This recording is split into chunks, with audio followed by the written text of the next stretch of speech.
Everybody আসসালামু আলাইকুম, কেমন আছেন সবাই? আলহামদুলিল্লাহ আমরা ভালো আছি। তো আপনাদের সামনে আজকে নতুন একটা রেসিপি নিয়ে আসছি, বট রেসিপি। তো বট মনে হয় সবাই তো খায় না, আমরা খাই। তো আমার শ্বশুরবাড়ির ফ্যামিলিতে আমার শাশুড়ি খায় না, তো আমার বাবার বাড়ির ফ্যামিলিতে সবাই খায়। তো বটটা আমাদের খুব প্রিয় একটা খাবার, ফুটপাতে প্রায়ই বিক্রি করে বট, একবারে মচমচে ভাজি করে। তো আমরা প্রায় ফুটপাতে খাই বট ভাজিটা। তো বট ভাজিটা রেস্টুরেন্টে সচরাচর পাওয়া যায় না, তো ফুটপাতেই পাওয়া যায়। তো আমরা প্রায় ফুটপাতে খাই। তো আমার সাথে থাকুন, আমি আপনাদের বট রেসিপি দেখাচ্ছি। তো এভরিবডি দেখেন, প্রথমে কি করলাম। এখন কারোর সাথে আর তেমন কথা বলতে ইচ্ছে করে না, ইচ্ছে হয় না কাউকে ফোন করে কয়েক মিনিট কথা বলি। এমনটি কেউ কল করলেও কল ব্রেক করতে মনে থাকে না, কারণ মেসেজের রিপ্লাই অনেক সময় দিতেও ইচ্ছে করে না। যাদের সঙ্গে কথা না বললেই নয়, তাদের সাথেও দু একটা কথা বলতেও, সব বিষয় নিয়ে কথা বলতেও ইচ্ছে করে না। মন খারাপ, সমস্যা কোনোটাই কাউকে বলতে ভালো লাগে না। এসবের জন্য আমি দুঃখিত, আসলেই দুঃখিত। শুধু ভালো লাগে সারাদিন নিজের মতো থাকতে, ব্যস্ত থাকি বা না থাকি, তবুও নিজের সঙ্গটাই যেন মাত্রাতিরিক্ত প্রিয় হয়ে উঠেছে আমার কাছে। যে সঙ্গীহীনতায় এক সময় আমার মন খারাপ হতো, মনে হতো আমি যেন এই দুনিয়ার সবচেয়ে একলা অসহায় একটা মানুষ। সেই খারাপ লাগা, সেই একাকিত্ব আজ যেন সবচেয়ে বেশি প্রিয় হয়ে উঠেছে। এখন অমুক বন্ধু আর খোঁজ না নিলে আর খারাপ লাগে না।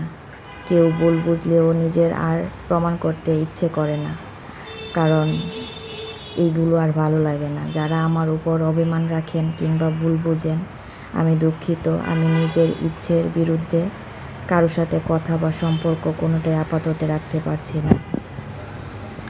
দেখেন এভরিবডি, আমি পেঁয়াজগুলা বেজে নিচ্ছি। তো পেঁয়াজগুলা বেজে নেওয়ার পরে যখন লালচে ভাব হয়ে আসবে, তখন আমি বটগুলো দিয়ে দিব। বটগুলো দিয়ে আমরা এগুলা একটু হালকা জল দিয়ে দিব। জল দিয়ে এটা ঢাকনা দিয়ে গুঁড়ি দিয়ে যাতে পেঁয়াজটা একটু মিক্সড হয় আর কি বটের সাথে, সেই জন্য। তো মিক্সড হওয়ার জন্য হালকা একটু জল দেওয়া হয়। তো অনেকক্ষণ সিদ্ধ করার পরে বটটা নরম হয়, না হলে বট নরম হয় না, কারণ বট সিদ্ধ হইতে অনেক সময় লাগে। দেখেন আমি একটু পানি দিচ্ছি। তো পানি দিয়ে ঢাকনা দিয়ে গুঁড়ি দিব। দেওয়ার পরে তো এটা আস্তে আস্তে যখন শুকনো হয়ে আসবে, তখন চুলা ডিম করে দিয়ে তারপরে এটাকে লাল লাল করে ভাজি করে নেব। তো আসলে কিছু দিনের জন্য আপনি মানুষের কাছ থেকে দূরে চলে যান, নিজেকে একা করে ফেলেন, দেখবেন সফলতার রাস্তা খুঁজে পাবেন ইনশাল্লাহ। কীভাবে খুঁজে পাবেন?